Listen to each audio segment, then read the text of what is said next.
그 한 해 동안에 수고한 농부들이 심은 대로 혹은 수고한 대로 얻는 계절입니다.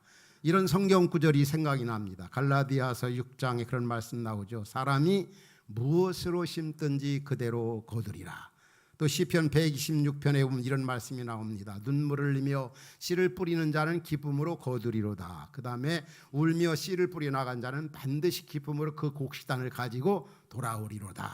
참 이 가을에 결실의 계절에 우리가 지금까지 어떻게 씨를 뿌려왔는가, 또 어떻게 지금 씨를 뿌리고 있는가, 또 어떻게 우리에게 어떤 그 열매가 나타날 것인가 많이 생각하게 되는 그런 시기이기도 합니다. 오늘 본문에 보면은 우리 예수님께서 뭐라고 말씀하셨습니까? 우리 하나님 아버지는 농부가 되시고 또 예수님은 포도나무가 되고 믿는 우리는 그의 가지다. 우리 가운데 보면 농부의 아들 또 이렇게 딸로 태어난 분들이 참 많이 있습니다. 저도 농부의 아들로 태어났는데 우리 하나님 아버지가 우리의 농부가 되시는 분이시다. 농부가 되신 하나님 아버지께서 본문에서 뭐라고 말씀합니까? 만일에 열매를 맺지 아니하는 가지는 불에 던지게 되어지고 마르게 되어지고 제거하게 되어진다. 그러나 열매를 맺는 가지는 더 많은 열매를 맺게 해서 풍성한 삶을 살게 한다.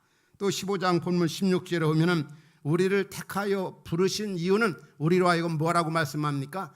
열매가 항상 있게 하려, 열매를 맺게 하려고 우리를 택하시고 부르시고 은혜를 주셨다고 말씀합니다. 그렇다고 한다면 나의 믿음의 열매가 지금 아름답게 맺었는가, 맺어가고 있는가? 다르게 표현하면 신앙이 잘 성장하고 있는가?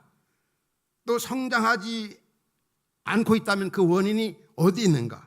오늘 우리의 본문을 통해 주시는 말씀에 귀를 기울이시기 바랍니다. 한번 우리 예수님께서 이 땅에 계실 때 한 아침에 이제 무화과 나무를 찾아가셨습니다. 가서 그 무화과를 타신 이유는 열매를 좀 얻으시려고. 그런데 입은 아주 거창하고 무성한데 열매가 없습니다.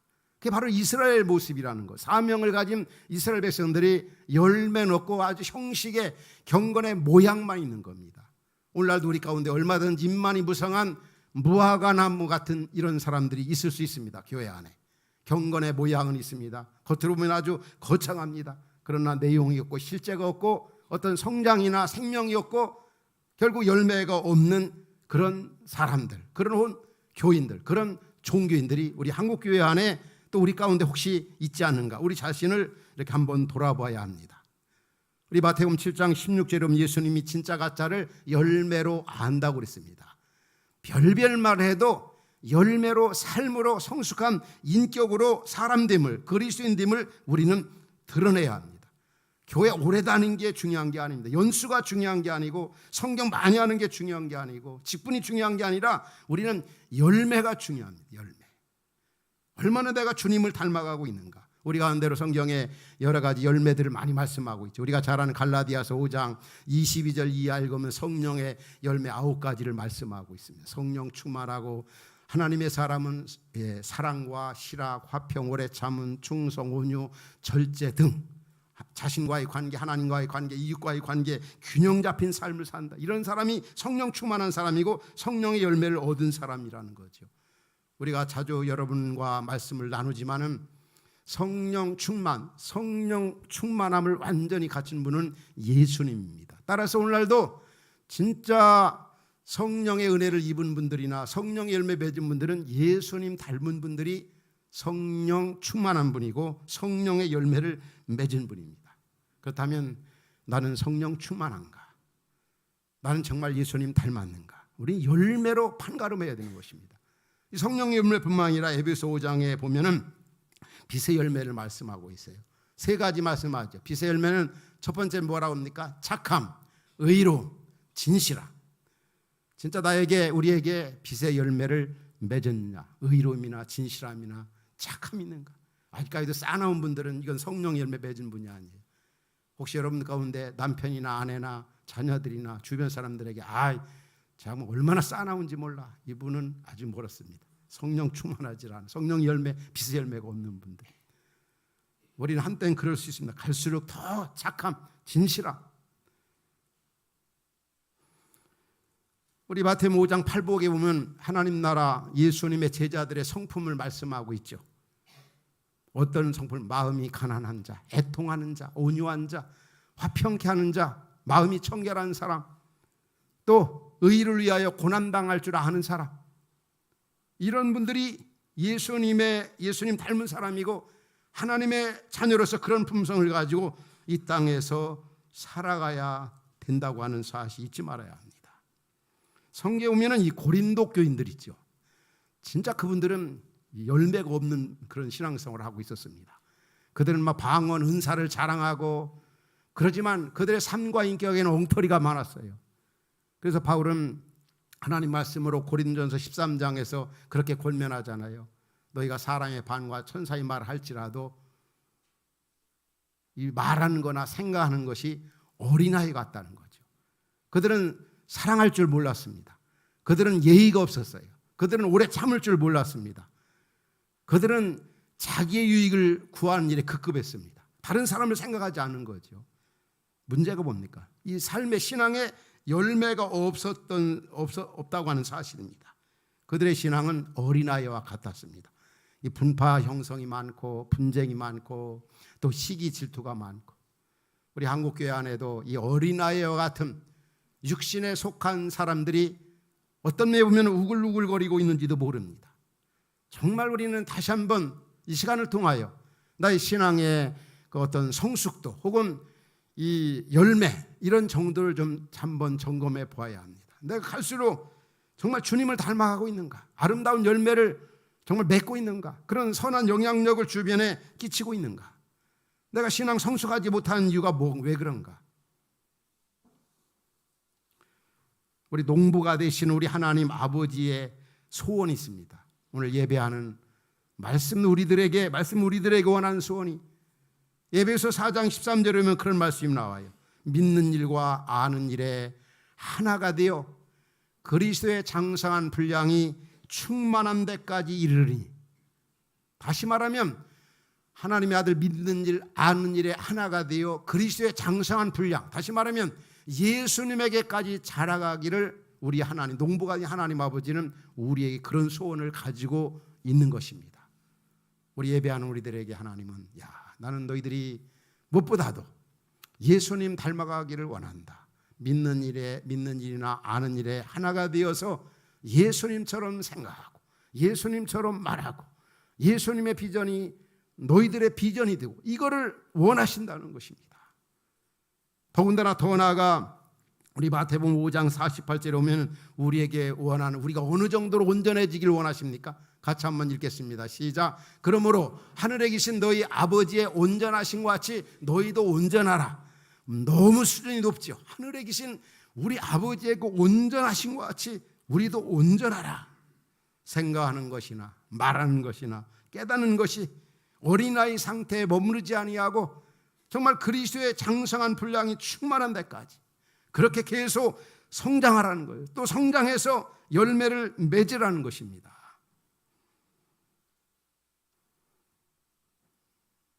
우리 교회에서 오래전에 그 NCD 그 도표를 여러분들에게 잠깐 이렇게 보여드리면, 지난주 새가족 축제 때도 보여드렸는데, NCD라면 내추럴 처치 디벨롭먼트, 이게 무슨 뜻이냐면 교회가 자연적으로 성장하는 교회가 어떤 교회냐. 이 슈바르츠라고 하는 독일의 사회학자가 그 당시에 1994년부터 96년도까지 세계 6대조 5대양의 1400교회를 대상해가지고 리서치를 했어요. 설문을 벌여봤는데 건강한 교회는 이런 교회더라. 그때 우리 교회도 이제 31명 평신도 사역자들을 대상해가지고 이제 설문을 돌려서 리서치했어요. 그런데 이 NCD에서는 평균 65만 되면은 그런 교회는 자연적으로 99.4% 성장하고 성숙한다는 겁니다. 그런데 우리 교회가 이제 어떻든 평균이 80이 나왔습니다. 엄청나게 건강지수가 아마 우리나라 한국교회 중에 아마 손가락 안에 확실하게 들 정도로 높은 지수가 나왔습니다. 왜 그렇게 높은 지수가 나왔을까? 이 사람을 세우는 제자훈련, 공동체성을 지향하는 이 소그룹 사역, 이 본질적인 사역에 집중한 결과가 아닌가 그런 생각을 많이 합니다. 또 제가 실제로 전국에 많은 건강하다고 하는 교회들을 이제 그 디민을 이제 디민 논문 써가면서 리서치해 본 결과 이 NCD 지수가 높은 교회는 다 제자 훈련하는 교회였고 아주 성숙한 교회들은 다 제자 훈련하는 교회였다는 거죠. 그래서 저는 한국교회 목회자들이나 한국교회를 향해서 정말 건강한 교회를 원한다면 사람을 세우는 제자 훈련, 공동체성을 지향하는 이 소그룹 사역에 집중할 때 교회가 건강해진다. 그리고 NCD에서 말할 때 우리나라의 평균 지수가 얼마냐? 35 나옵니다. 35.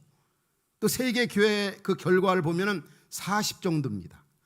이 리서치한 결과 NCD를 받아본 교회들의 지수가 그와 같다는 거죠. 그런데 중요한 것은 이 NCD 자연적 교회 성장에 있어서 마치 식물이 자라는 데 있어서 네 가지 무기물, 다시 말하면 질소나 석회나 칼륨이나 이런 것들이 이런 것들이 잘 갖춰지면 식물이 자연적으로 성장한다는 것입니다. 따라서 오늘날 우리의 믿음이 자라가는데 또 교회가 아름답게 성장해 가는 데 있어서 중요한 것이 무엇이냐? 바로 우리가 여러 가지로 말할 수 있지만은 무엇보다도 귀한 이 근본적인 본질적인 그런 생명이 중요하다는 거예요. 생명. 식물이든 사람이든 동물이든 생명의 씨, 생명이 있으면 자라지 않습니까? 왜 내 믿음이 안 자라는가? 왜 교회가 성장하지 않는가? 생명이 없기 때문에 그렇습니다. 그럼 진짜 생명은 뭘까요? 예수 믿어서 구원받은 것입니다. 예수님을 영접할 때 영원한 생명이 우리에게 주어지는 겁니다.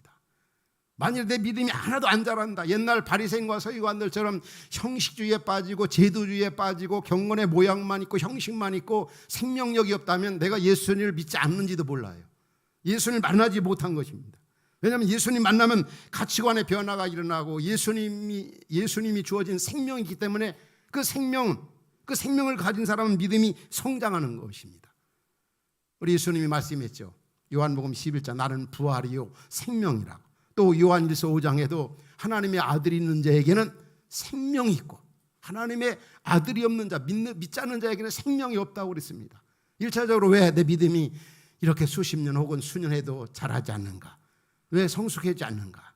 아마 예수님을 만나지 못해 예수님을 믿지 않기 때문에, 예수님을 영접하지 않았기 때문에. 분명히 생명이 있으면 믿음이 자라간다, 성숙해지고 그 결과로서 열매가 나타나는 것입니다.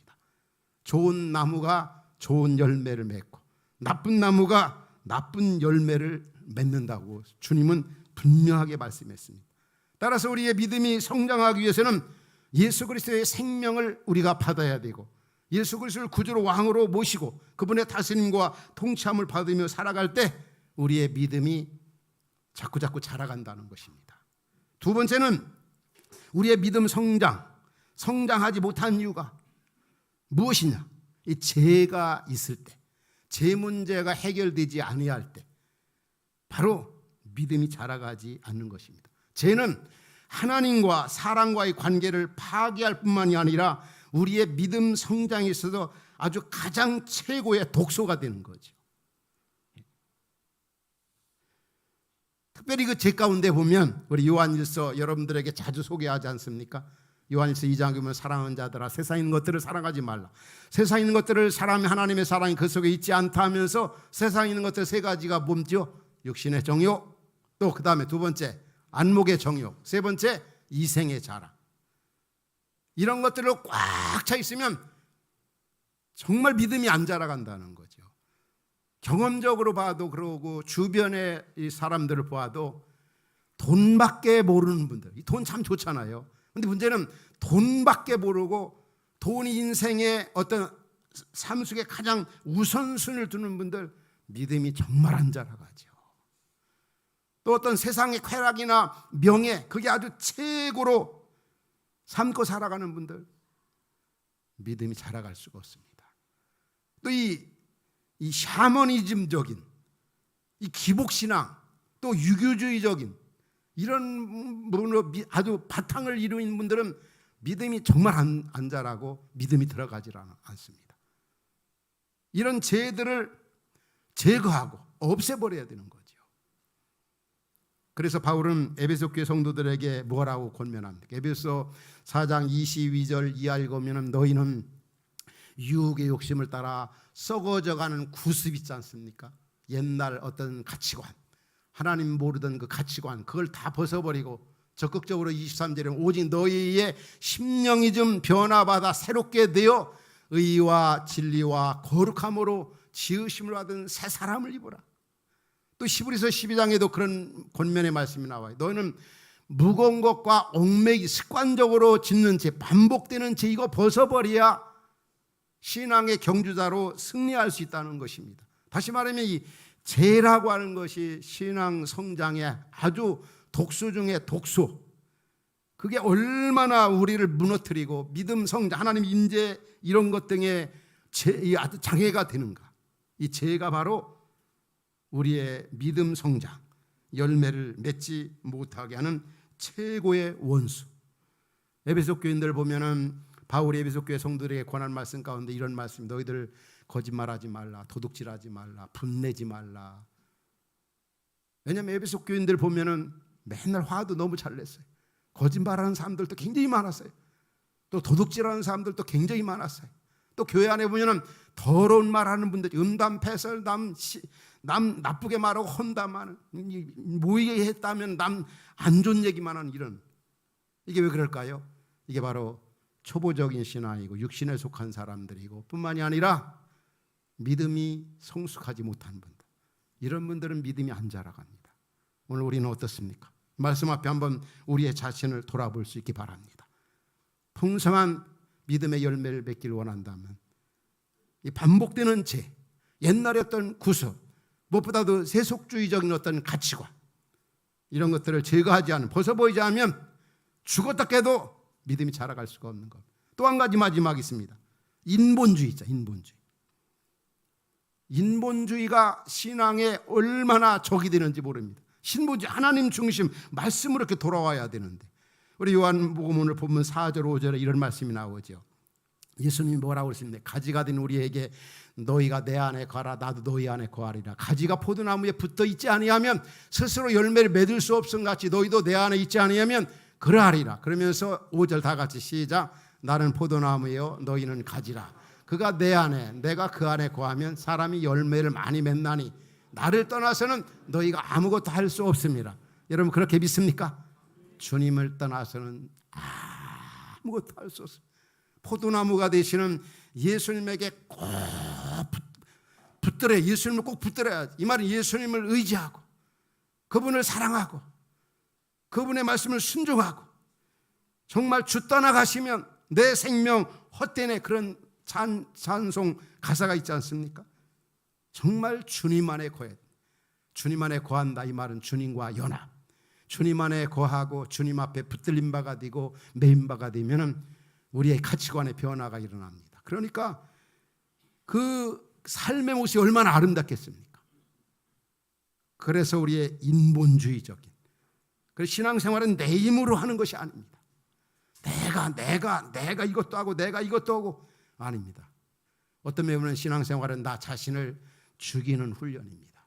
운동도 그렇잖아요. 막 자기 힘으로 하려고 할 때는 그 좋은 결과를 가져올 수가 없습니다. 힘 빼야. 신앙생활도 정말 주님의 다스림과 통치함을, 내 자신에 대해서는 항복하는 것입니다. 정말 가지가 나무에 붙어있지 않으면 절로 열매를 맺을 수 없음 같이 주님을 의지하지 않고 주님의 은혜 아니고 주님 앞에 붙들림 바 되지 않으면 아무 열매를 맺을 수 없다. 우리 예수님이 말씀했습니다.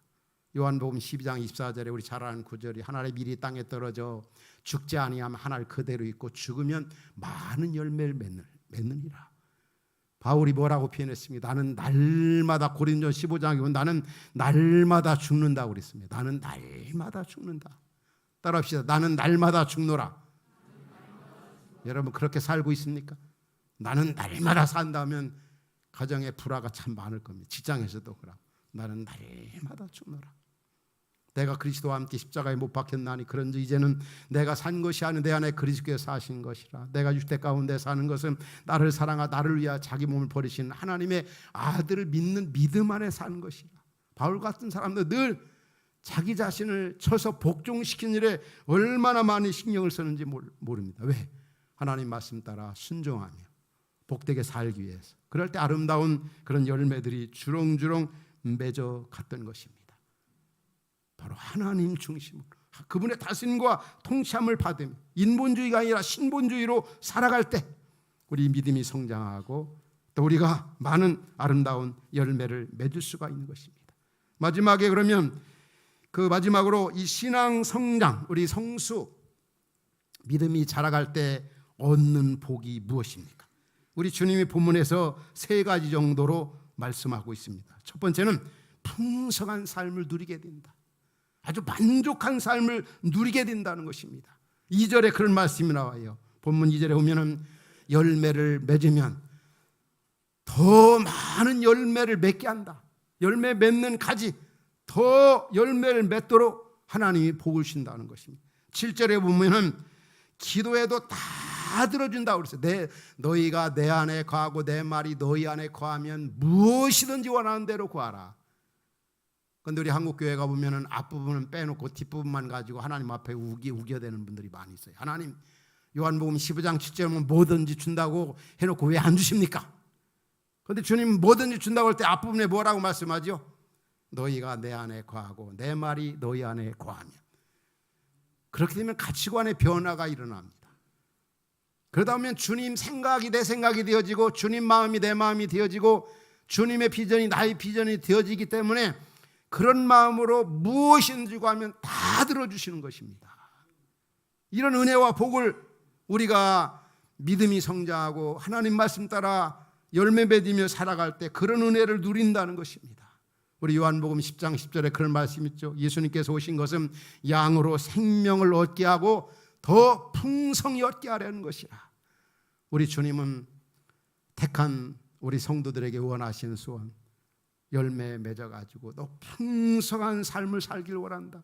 예수 믿어 영원한 생명을 소유하고 그걸 끝나는 게 아니라 그 안에서 풍성한 삶을 살기를 원한다. 마치 자녀들에게 우리 부모들이 원하는 소원이 뭡니까? 자녀들이 좀 행복하게 풍성한 삶을 살았으면 참 좋겠다. 우리 하나님 농부가듯이 우리 하나님 아버지께서 우리를 향한 소원이 그것입니다. 두 번째는 보면은 15장 8절에 오면은 주님이 열매를 맺으면 뭐하라고? 너희가 열매를 많이 맺으면 하나님께서 영광을 받으신다. 우리 인생의 최고된 목적이 하나님을 영화롭게 하는 거 아닙니까? 하나님이 우리가 열매를 맺으면 너무너무 좋아하십니다. 너무너무 기뻐하시는 거죠. 그리고 15장 8절 계속 보면 하반절은 뭐라고 합니까? 너희가 내 제자가 된다. 너희는 그게 바로 제자의 표시다. 뭐가 제자의 표지라고요? 성경 말씀 많이 하는 거, 교회 오래 다니는 거, 그게 아니라 열매를 맺으면 그게 바로 그리스도인의 제자, 그리스도의 제자다. 이게 참 제자다 이거죠. 오늘 우리는 열매로 제자됨을, 그리스도인됨을 직장에서, 학교에서, 삶의 현장에서, 가정에서 구체적으로 보여줘야 됩니다. 주는 우리에게 열매를 요구하지 말을 요구하는 게 아닙니다. 아름다운 열매. 마지막에 오면은 그 일을 통해서 하나님이 영광을 받으신다. 또 제자가 된다. 옛날 저희 교회 이 지역에 집사님 한 분이 이제 국회의원으로 몇 년 동안 이렇게 섬기신 적이 있어요. 그런데 그분이 어느 날 이런 간증을 하더라고요. 자기가 유초등부 때나 또 중학교, 고등학교 때 그렇게 공부를 잘하지를 못했대요. 그런데 어느 날 자신의 아버지가 어느 날 늦게 이렇게 들어와가지고 그 아들을 불러가지고 야, 나는 너에게 진짜 원하는 소원이 있다. 진짜 바라는 게 있다. 너 좀 그 아빠 좀 소원 좀 들어줄래? 너 공부 좀 잘했으면 좋겠다. 너 공부 좀 1등 했으면 좋겠다. 이분이 아버지의 그 소원을 어떤 데가 들어드려야 되겠다. 아버지 마음을 좀 시원하게 되겠다. 아버지 소원 내가 꼭 이뤄야 되겠다. 열심히 공부를 했어요. 자기가 원하는 학교, 원하는 대학에 완전히 커트라인으로 들어갔대. 합격했 때. 또 아버지가 야, 나는 네가 좀 사법고시 이제 사실을 해가지고 좀 그 고시 합격했으면 좋겠다. 열심히 아버지 원하는 소원 좀 들어줘야 되겠다 해서 열심히 공부했는데 사법고시에 완전히 커트라인으로 다 합격이 됐어. 근데 어느 날 또 아버지가 야, 너 참 그렇게 훌륭하니 너 나라에 이렇게 나라와 또 지역을 위해서 국회의원 되면 얼마나 좋겠냐. 그 자기가 열심히 그 일을 이제 준비하기 시작한 거죠. 근데 어느 날 이제 그 의원 후보 이제 공천을 앞에 두고 있는데 제가 평상시 교회에 출근해서 본당을 이렇게 들어가 보니까 어느 한 분이 기도를 하고 있는 거예요. 그래서 제가 그분한테 집사님 이 내 대낮에 어떤 일이 무슨 일이 있습니까? 어떻게 기도하시느냐고. 지금 이 공천을 앞에 두고 있는데 아무리 생각해도 인간적으로 생각할 때는 너무 어렵다. 그래서 기도하려고 왔다고. 그래서 제가 그분을 데리고 이제 사무실로 와가지고 우리 교육자들과 함께 열심히 기도해 줬어요. 꼭 이번에 공천되게 하옵소서 그렇게 기도하지 않았어요. 주님 뜻 안에서 꼭 이루어질 수 있게 달라고. 놀랍게 그분이 이제 의원이 되고 이제 당선이 됐습니다만 저는 그분을 보면서 인간 육신의 아버지를 그렇게 기쁘게 하려고 그렇게 시원하게 하려고 그렇게 좀 소원을 이루어드리려고 저분이 그렇게 노력하고 그렇게 준비하더니 결국 그러면서 우리도 마찬가지다. 하나님 아버지께서 그 백성인 우리 독생자를 주시까 우리를 사랑하신 그 하나님 아버지께서 우리에게 원하는 소원이 뭡니까? 이제 너희들 구원했으니 너희들 하나님의 자녀가 되었으니 예수 믿음으로 의를 땀을 받았으니 이제는 열매를 맺어서 하나님께도 영광 너희들 이 땅에서 풍성한 삶을 살기를 원한다. 결실의 계절 가을입니다. 잠언 25장 13절 말씀 읽고 말씀 마치고 싶어요. 잠언 25장 13절 어떤 말씀이 있습니까? 다 같이 읽겠습니다. 시작. 충성된 사자는 그를 보낸 이에게 마치 추수하는 날에 얼음 냉수 같아서 능히 그 주인의 마음을 시원케 하느니라. 풍성한 열매를 성령의 은혜를 힘입어 맺어서 농부가 되시는 우리 하나님 아버지의 소원을 이루어드리는 말씀 듣는 성도 여러분 모두가 될 수 있기를 주의 이름으로 축원합니다. 우리 기도하겠습니다. 오늘 한번